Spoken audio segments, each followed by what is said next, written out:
why becoming the greatest Christian community is not just about raising leaders, raising world changers. The first step is self-leadership. And that is what the BGY program is all about. When you see the BGY program, that is self-leadership.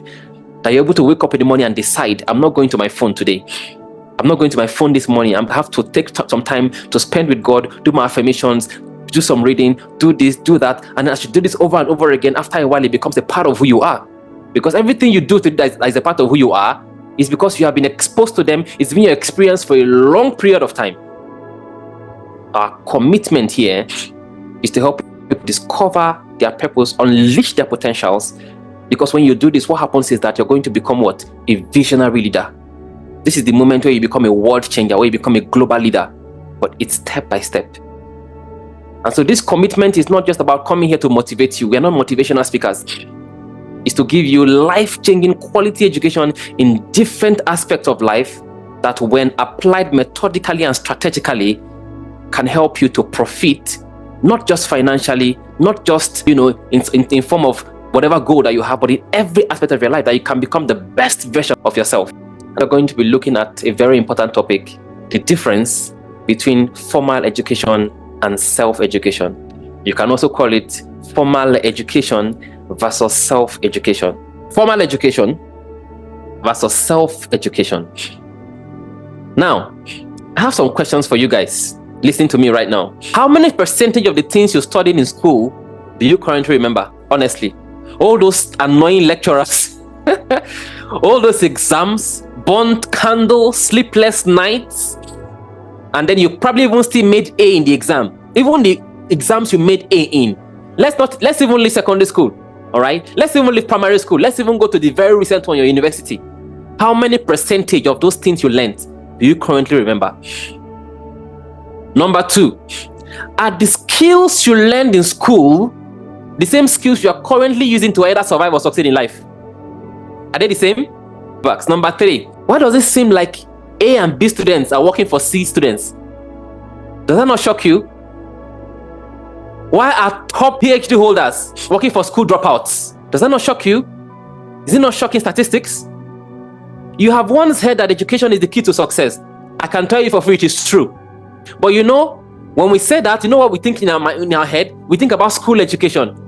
The statement education is the key to success is true, but school education, classroom education is not the key to success, it's the key to employment. And the question continues.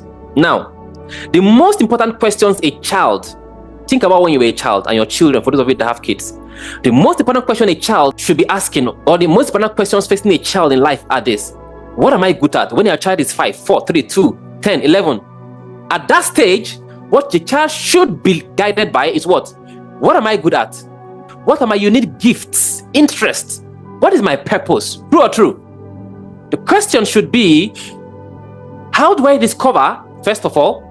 Then how do I build, second? Now, how do I now deploy my unique gifts? Because guess what? Everybody came into this world with a unique gift. True or true? Everyone came here with a solution to a problem in the world. Now, let me ask you this question. I want you guys to be honest with me. Do you think that formal education has taken you closer to answers to these questions, or has it taken you far away from it? You have grown right now. Do you feel closer to your gift compared to when you were a child, or farther away from your gift? I can tell you for free, for most of you, you are farther away from your gift. When you were a child, you were expressing your gift. You were yourself. You were growing that gift. And then they began to put you through regimes. Sit down here, pass these exams, read this one, pass it, do this math, do this. A teacher can only teach one subject, but the student must learn 15 subjects. Even though this student is only meant to be tailored towards just one thing. And so at the end of the day, your brain is scattered by maths, even though you have no business with maths. Then it is now disorganized by English, dissected by geography. By the time you finish and you become an adult, your life is a confused life. The passion you had, the gifts you had, the purpose that God has given to you, expressed when you were a child, has been smothered by a very rigid, structured system that assumes that everybody should learn the same way, at the same pace, at the same time. The students in class have different learning styles. The students in class have different learning pace. So a dull student, in quote, must be put in the same class with a very bright student, cannot go at his pace. He must go at the pace of person who is probably coming last in terms of comprehension in class. They must use the same learning styles. They are forced to learn the same subjects, whether they need it or not. And then in the process of all of this, you are looking at your teachers and your mindset is being formed.